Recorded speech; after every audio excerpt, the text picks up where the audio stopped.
Cuando los primeros conquistadores españoles avanzaron hacia el sur del actual Chile durante el siglo XVI, estaban convencidos de que la conquista seguiría el mismo patrón que había ocurrido en otros territorios de América.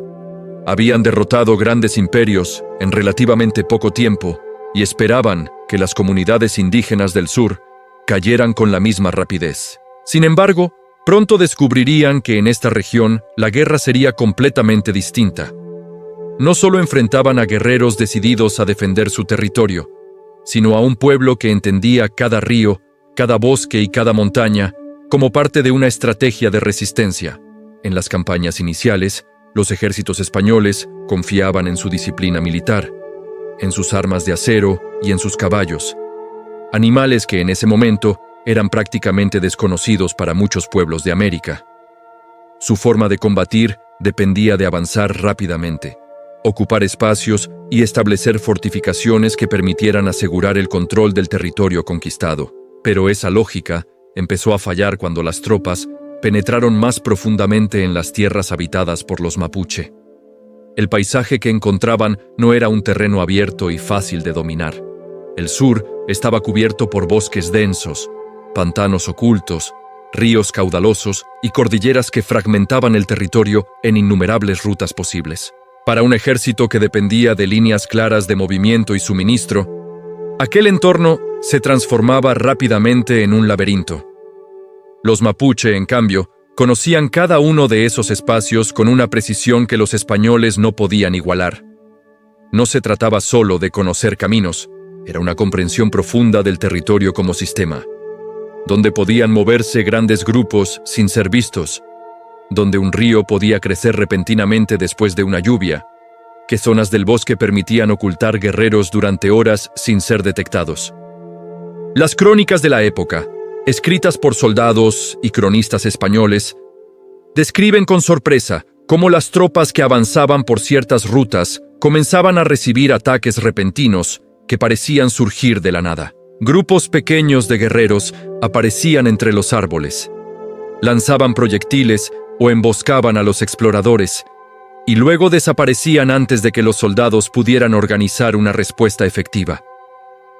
Este tipo de combate desconcertaba profundamente a los comandantes españoles. Sus ejércitos estaban preparados para enfrentamientos directos, para batallas donde dos fuerzas se encontraban en un campo abierto.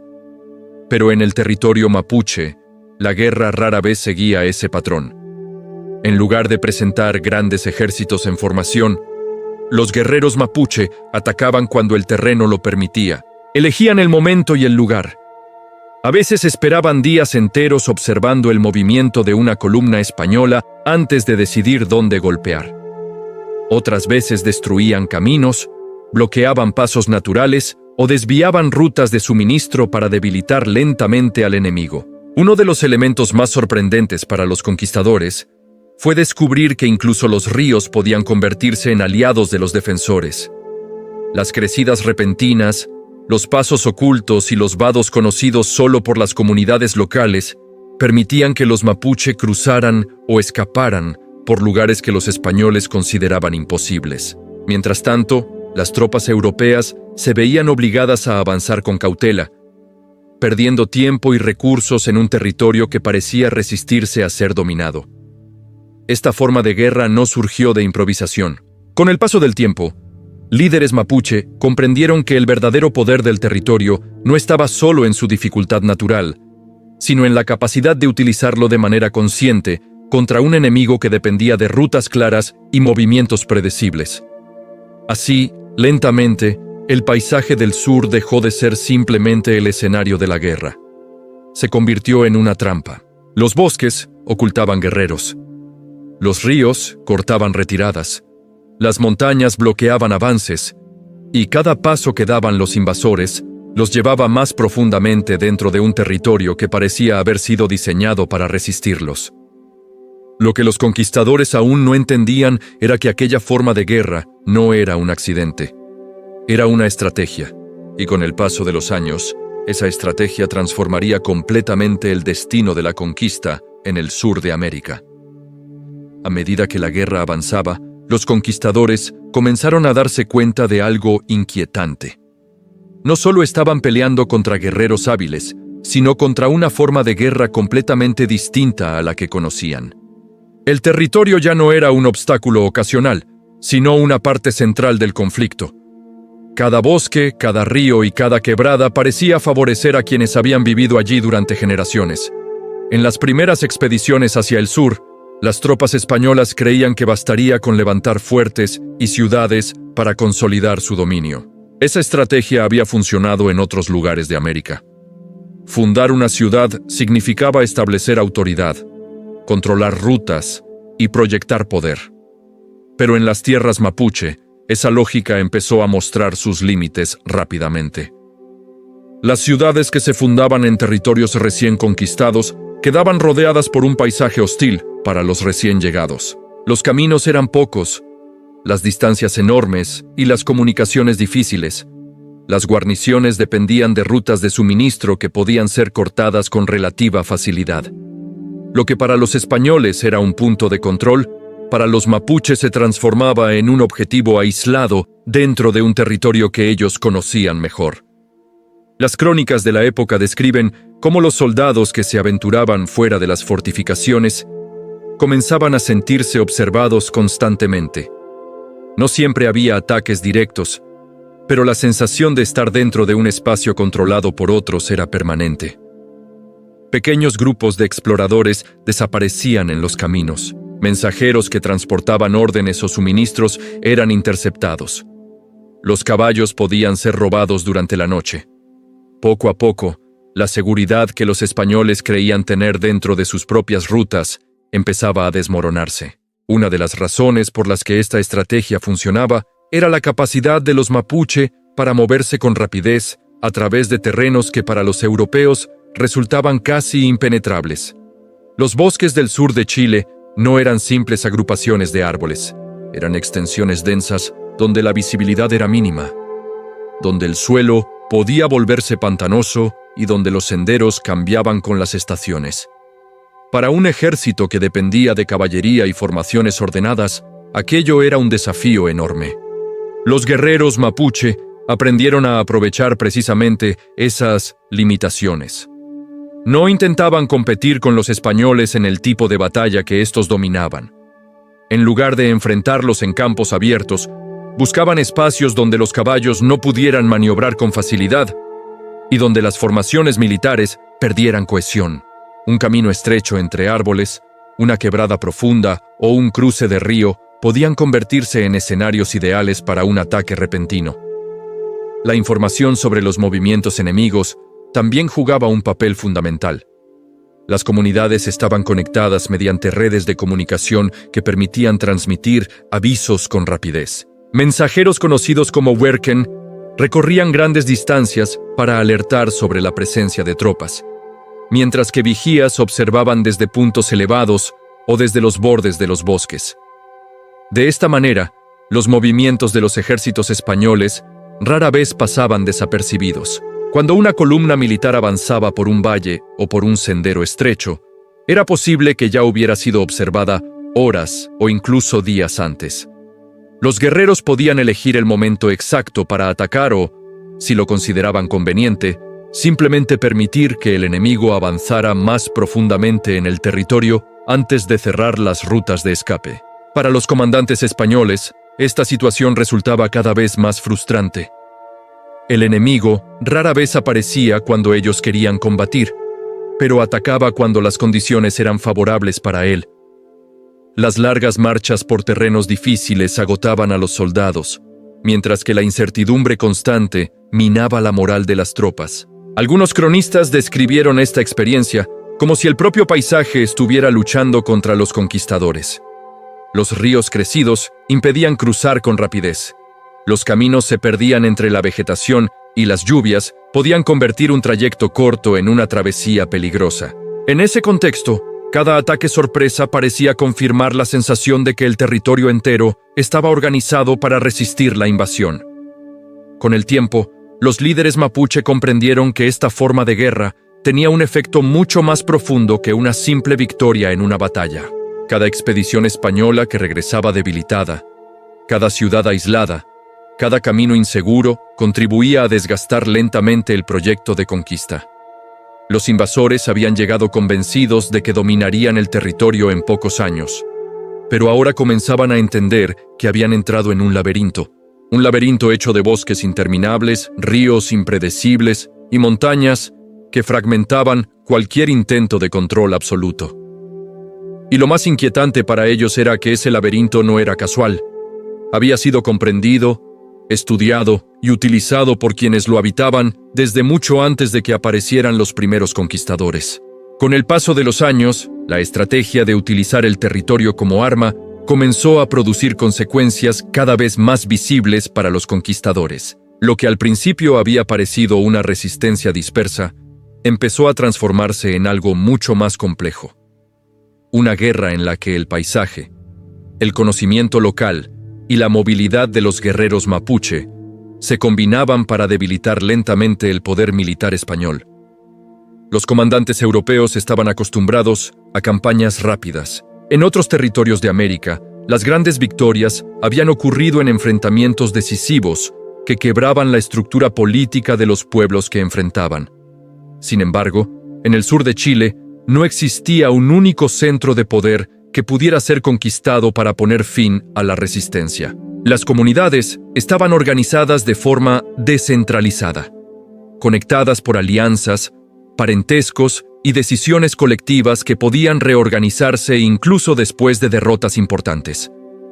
Esta estructura hacía que la guerra fuera extraordinariamente difícil de controlar.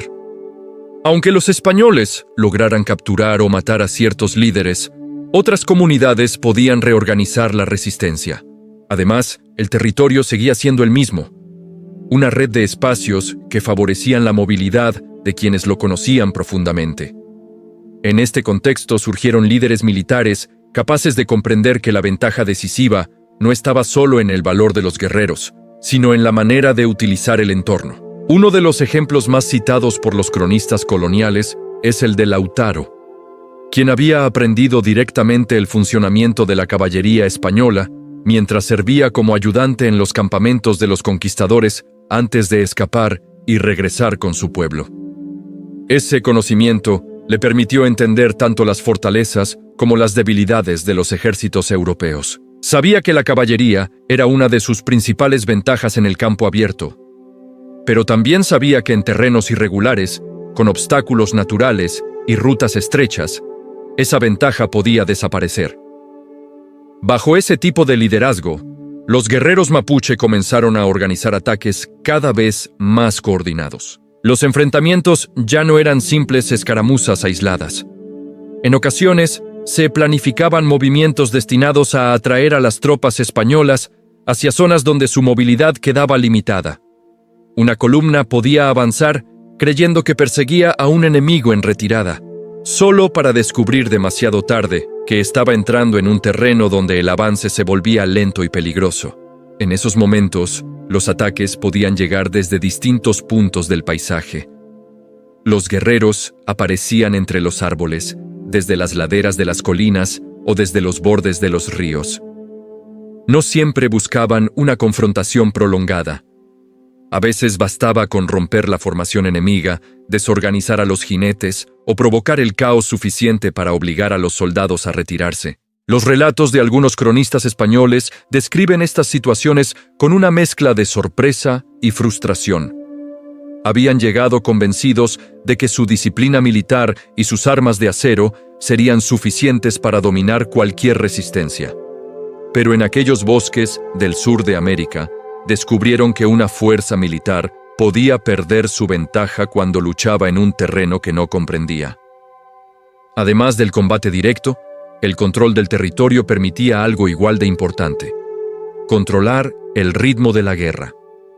Los mapuche podían decidir cuándo atacar, cuándo desaparecer y cuándo permitir que el enemigo avanzara sin oposición durante un tiempo. Esa incertidumbre obligaba a los comandantes españoles a actuar con cautela constante, lo que ralentizaba cualquier intento de expansión. Mientras tanto, las rutas de abastecimiento se volvían cada vez más vulnerables. Las ciudades fundadas por los conquistadores dependían de conexiones largas y frágiles para recibir alimentos. refuerzos o armas. Un ataque en el momento adecuado podía aislar completamente a una guarnición durante semanas o meses. Poco a poco, la idea inicial de una conquista rápida empezó a desvanecerse. En su lugar apareció una realidad mucho más dura. El territorio al sur del río Biobío se había transformado en un espacio donde cada avance podía convertirse en una emboscada, donde cada camino podía desaparecer entre los bosques y donde cada río podía cortar una retirada. La guerra ya no se definía únicamente por la fuerza de las armas. Se definía por quién entendía mejor el lugar donde se estaba luchando. Y en esa guerra silenciosa entre conocimiento del territorio y poder militar, los conquistadores empezaban a descubrir que estaban combatiendo en desventaja, porque cada vez que avanzaban un poco más hacia el sur, lo hacían dentro de un espacio que no les pertenecía, que no controlaban, y que parecía estar diseñado para desgastar lentamente cualquier intento de dominio. El territorio, poco a poco, se había convertido en el aliado más poderoso de la resistencia mapuche. Y lo que para los invasores era un paisaje desconocido y peligroso, para quienes habían vivido allí durante generaciones, era un sistema perfectamente comprendido, capaz de transformar una guerra desigual en una lucha que podía prolongarse indefinidamente. A finales del siglo XVI, después de décadas de campañas militares, los conquistadores comenzaron a comprender una realidad que al principio habían sido incapaces de imaginar. No estaban luchando solo contra guerreros, ni contra líderes individuales, ni siquiera contra una alianza temporal de comunidades. Estaban enfrentando una forma de resistencia profundamente ligada al territorio, a la organización social mapuche, y a una manera distinta de entender la guerra. Cada expedición que se internaba más al sur se enfrentaba a las mismas dificultades. Rutas inseguras, ataques inesperados, ciudades aisladas y un enemigo que parecía aparecer y desaparecer según las condiciones del terreno. El control absoluto del territorio, objetivo central de la conquista española, se volvía cada vez más difícil de sostener. Durante años, los conquistadores intentaron imponer su estrategia tradicional: fundar ciudades, construir fuertes y asegurar rutas de comunicación. Pero esas ciudades quedaban rodeadas por un paisaje donde la autoridad colonial no era realmente efectiva más allá de las murallas. En cuanto las tropas salían al exterior, entraban nuevamente en un territorio donde la ventaja estratégica cambiaba de manos. Ese proceso alcanzó uno de sus momentos más dramáticos en 1598, con la batalla de desastre de Curalaba, un enfrentamiento que marcó un antes y un después en la historia del conflicto. En esa ocasión, las fuerzas mapuche lideradas por Pelantaro emboscaron al gobernador español Martín García Óñez de Loyola mientras se desplazaba por el territorio con una pequeña escolta. El ataque ocurrió durante la noche, cuando las tropas españolas se encontraban descansando y confiaban en que la zona estaba bajo control. La emboscada fue devastadora. El gobernador murió en el enfrentamiento y la noticia de la derrota se extendió rápidamente por las ciudades coloniales del sur. Para los españoles, aquello no fue solo una derrota militar, sino una señal de que el territorio seguía siendo profundamente inseguro, incluso para sus máximas autoridades. Las consecuencias fueron inmediatas. En los años siguientes, una serie de ciudades fundadas al sur del río Biobío fueron abandonadas o destruidas en medio de levantamientos mapuche. Entre ellas se encontraban importantes asentamientos coloniales como Valdivia, La Imperial y Angol, que quedaron despobladas durante largos periodos o debieron ser reconstruidas más tarde bajo nuevas condiciones. Este proceso, conocido por los historiadores como la destrucción de las 7 ciudades, transformó completamente la geografía política del sur de Chile. La frontera efectiva del dominio colonial comenzó a estabilizarse alrededor del río Biobío, un límite natural que durante siglos marcaría la división entre territorios controlados por la corona española y territorios dominados por las comunidades mapuche. Para los conquistadores, aquello representaba una admisión implícita de algo que al principio no habían querido aceptar. la conquista total del territorio mapuche no era posible con los métodos que habían utilizado en otras regiones. El paisaje, los bosques, los ríos y las montañas no eran simplemente obstáculos geográficos. Eran parte de una estrategia de resistencia. A lo largo de generaciones, las comunidades mapuche habían aprendido a utilizar cada elemento de su entorno como una ventaja. Conocían los caminos ocultos, los puntos donde un ejército podía quedar atrapado, los ríos que se volvían imposibles de cruzar durante ciertas estaciones y los bosques donde era posible moverse sin ser detectado. Ese conocimiento acumulado transformó el territorio en algo mucho más poderoso que un campo de batalla. Lo convirtió en una red viva de defensa. Por esa razón, la guerra que comenzó en el siglo XVI no terminó con una victoria definitiva para ninguno de los dos lados. En lugar de eso, evolucionó hacia un conflicto prolongado que se extendería durante siglos dentro de la llamada Guerra de Arauco. A diferencia de muchas otras regiones de América, donde los imperios indígenas fueron rápidamente sometidos, el territorio mapuche permaneció como una frontera activa donde el dominio colonial nunca fue absoluto. Y en el centro de esa resistencia estaba un elemento que los conquistadores nunca lograron controlar completamente: el territorio mismo. Los bosques del sur, los ríos profundos y las montañas cubiertas de niebla no solo formaban parte del paisaje, eran parte de la historia. Una historia donde el conocimiento del lugar, transmitido durante generaciones, permitió que un pueblo defendiera su tierra frente a uno de los imperios más poderosos de su tiempo. Y por eso, cuando los cronistas coloniales escribían sobre estas campañas, muchos terminaban reconociendo algo que antes parecía imposible. En aquellas tierras del sur, no era el imperio quien dominaba el territorio. Era el territorio quien decidía quién podía sobrevivir en él.